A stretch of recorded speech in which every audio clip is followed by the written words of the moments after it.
சமீப காலமாக அரசியலில் ட்ரெண்டிங்கில் இருக்கும் நபர்தான் அண்ணாமலை.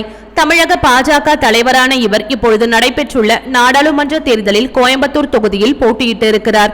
அண்ணாமலை அரசியலுக்கு வருவதற்கு முன் கர்நாடகாவில் IPS அதிகாரியாக பணிபுரிந்தார். ஒரு போலீஸ் அதிகாரி அரசியலுக்குள் எப்படி நுழைந்தார் என்று அவருடைய வாழ்க்கை வரலாற்றை இப்பொழுது படமாக எடுக்க உள்ளனர். இந்த படத்தை லைகா நிறுவனம் தான் தயாரிக்க உள்ளது. இயக்குனர் யார் என்ற தகவல் பின்புதான் வெளியாக இருக்கிறது. ஆனால் அண்ணாமலையாக நடிக்க அவருடைய உருவ ஒற்றுமையில் இருக்கும் ஹீரோவை ஸ்கெட்ச் போட்டு தூக்கி இருக்கிறது லைகா நிறுவனம். நடிகர் விஷால் தான் அண்ணாமலையாக நடிக்க உள்ளதாக தகவல் வெளியாகி உள்ளது. சமீபத்தில் அவருடைய ரத்னம் படம் வெளியாகி ரசிகர்களிடம் நல்ல வரவேற்பை பெற்றது. விஷாலுக்கும் அரசியல் மீது மிகுந்த ஆர்வம் இருக்கிறது. ஏனென்றால் RK நகர் இடைத்தேர்தலில் வேட்புமனு தாக்கல் செய்திருந்தார் விஷால் அவர்கள். சில காரணங்களால் அது நிராகரிக்கப்பட்டது. அதன் பிறகு 2026ஆம் ஆண்டு சட்டமன்ற தேர்தலில் போட்டியிட உள்ளதாக சமீபத்தில் அறிவித்தார். கடந்த சில மாதங்களாகவே விஷால் BJPக்கு சப்போர்ட் செய்து வருகிறார்.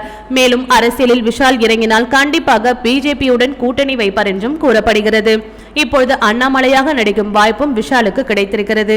இது போன்ற சினிமா மற்றும் சீரியல் தொடர்பான செய்திகளை காண சினி டைம்ஸ் சேனலை மறக்காம சப்ஸ்கிரைப் பண்ணுங்க.